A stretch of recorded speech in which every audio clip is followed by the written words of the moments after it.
Hi, I'm Tom of Junkie XL, and you're watching Toasted.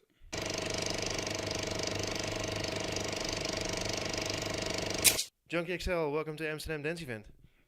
Great to be here. Thanks. Yeah, you like being back in Amsterdam? Yeah, it's always great to come back, and it's such a fantastic event. It's big, it's humongous. 1,800 DJs here, so many performances. I mean, how many venues? Like 860, something like that. 400 gigs. Yeah, it's ridiculous, and it's great that it happens. It happens like right here in Amsterdam. There are a couple conventions like that that have been organized throughout the last 10, 15 years, and some of them have been very successful for certain reasons, but I don't think there's one event that includes everything, that includes all the main people being in one spot, all the main DJs in the world being in one spot and doing performances, and then all the major players, on the business side and behind the scenes, all also here, all the great panels, and all the business that's being conducted, like in bars and restaurants and hotels. Yeah, for us, it's just like we see a lot of gigs, a lot of artists playing in fantastic places, but you don't see there's a lot of activity behind that going on as well, a lot of deal making, right? But there definitely is. I mean, my manager is here as well. I mean, he's meeting so many different people, and so many ideas have been thrown around. And maybe we should do this, and maybe we should do that, and this would be great to do next year, or that would be great to do next year. Not necessarily performances, but talking about concepts and how I can help people out. Like to do like certain things, like wherever it is in the world.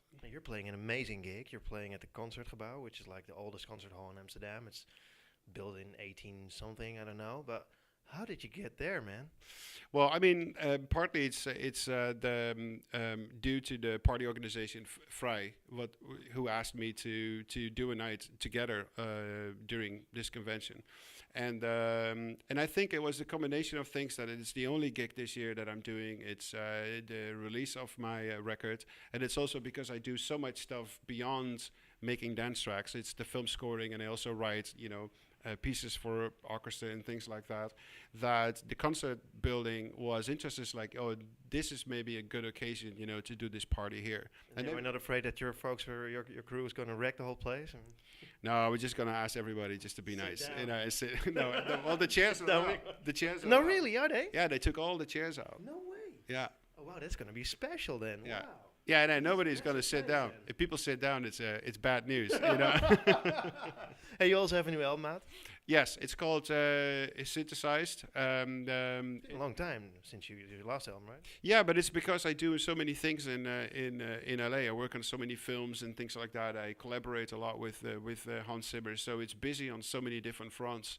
So I'm not the 100% recording artist and making a record go on tour, making a record go on tour. So what I did basically was the last 3 years, I collaborated a lot with Joost van Bellen, who had like a very important role in this record. He was the executive A&R person, so to speak, and I really needed somebody to give me like feedback at all times. It's something that actually comes from film scoring, where you always work in a team environment and you try to put like the people on the right spot that are the best in what they do. And I thought to myself, why am I not doing that for my records? I mean, I never write lyrics and I never sing. I did in the past, but it was a very bad idea. So I always worked with vocalists that were writing great lyrics, but I never worked with a different producer or with an A&R guy that would really lead me through the whole making of process of an album. And I thought Joost would be the ideal guy, and we worked on tracks wherever we could, and sometimes he came to LA and we had a more intense working process, but usually it was going through Skype and just sending stuff back and forth. And he also came with great ideas for vocalists to work with. So the guy from Tears and Fears is on your record. I mean, that's amazing, right? How did you get him? I just emailed him, Really? and he was totally up for it. So yeah, it's like Kurt Smith of Tears and Fears, Tommy Sunshine, which he's like an amazing guy, and we did this cover of Supermax Love Machine, and he was the perfect guy to sing that track. And then I worked with Issa So Salam, who's she's a very young girl. She's from Canada, and gorgeous black girl, and she's a really amazing rapper. But when she sings, she sounds like Grace Jones, Pull Up to the Bumper 81. That really nice voice. And then I worked with Frederick from Data Rock, Yeah. a rock band Norway. from Norway that I really, really like. And then we have a couple of interesting features like Timothy Leary. We just took samples from some of his audiobooks about the experiments that he did in the 50s and 60s. And I actually found out the day before yesterday when I did an interview with Atze de Vriese for 3 for 12 that he actually was on the most dangerous man list from Nixon. So I thought that was quite interesting. I didn't know that one. But I mean, it's like if your artist name is Junkie XL and you open with Timothy Leary, that's asking for suggestions. Yeah, that's a dead giveaway, isn't it? Well, you're pretty sober yourself still, so. Hey, but what an amazing record it is, and it's a soundscape as far as I'm concerned, and it reminded me a little of a Timo Maas record. I don't know if you know Timo Maas, and I don't know if you think this is a compliment, but No, I mean, I was a big fan of Timo Maas, like late 90s and early the 2000s, and how he worked with his production team, and he was really like, he was doing it as a DJ. I see him like a couple of times. He was really, really working it. I actually lost a little track of him, what he's doing right now, but I'm sure he's still around. But yeah, I mean, the idea is, if you look at a Josis record shelves or my record shelves, they're not identical, but what they do have in common is that there are records in there of 40, 50 years of music history. So if you would kick that record shelf like really intensely, like records would fall out and it would fall on top of each other.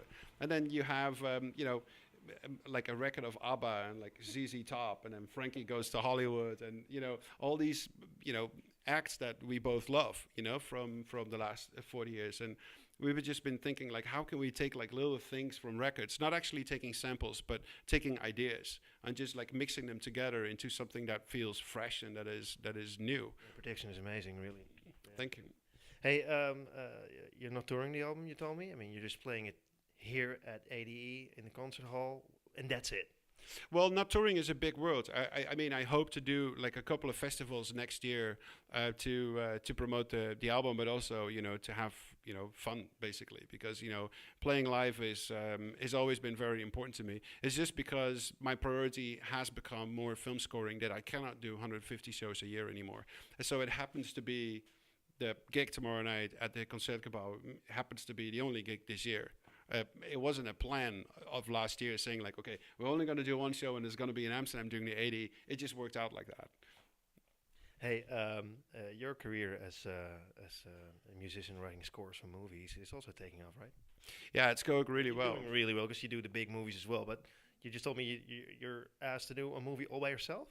Yeah, I mean, when I came to LA, I really had to take a back seat. I mean, I just came off the Elvis remix that was #1 in 24 countries or everywhere, and I just came off that, and I came to LA to get into film scoring, and I knew I needed to take a back seat, like start all over again and work your way up. And in that process of the last 10 years, I worked with multiple composers in LA. I started my own career in Holland by scoring films that have done quite well. And so it's building up and building up and building up. And since a couple of years, I started collaborating more and more and more with Hans Zimmer on every movie that he works on. And he basically asked me to, move my whole studio up and just move right next to him. So, we're now neighbors. And, we walk into each other's studio like a couple of times a day and talk about the things that we work on. And he's such a brilliant composer, and he's so talented, and he's so good at bringing people together to form the right team that you need to tackle like a certain movie. And I learn a lot from him, and, we have multiple meetings with all these, amazing directors. We're just done with A Dark Knight and The Dark Knight Rises, and we just have multiple meetings with Chris Nolan, and just see the conversation between Hans and Chris Nolan, and being part of that conversation is really like film scoring 101. I mean, that's like the ultimate masterclass. And he does that with a few people every couple of years, that he really takes on as like a permanent team member that he works with, and you learn so much from it. And the whole plan is to do that for a bunch of years, and then you just go on your own and you start your own career, as a soul composer. And you're asked as a soul composer to to make a score for a movie, right? Yeah, I'm hoping to close the deal this week or next week for my first big Hollywood film that I'm going to be scoring, which will be coming out somewhere next year. That's an amazing achievement. Well, we haven't achieved anything yet. We'll just have to see. But then that would be the first one. And then the thing is, just like with dance music and with any other music that I made over the last 25 years, is that you keep on the ball and you keep, making the best possible movie score that you can at that specific point. But what is an interesting point of view for me, at least, is because I have that whole electronic and rock band history, I can add more interesting things, I think, to film scoring that what is there, at this point. And that's what I'm really hoping to achieve for the next 15, 20 years. Well, we'll see you on the movie screens. We'll hear you on the movie screens. And we'll hope we'll see you live soon after this gig again. Yeah, I mean, I really hope to do like a couple of really great shows a year, and we'll just see where it all takes us. Cool. Thank you very much. Thank you very much.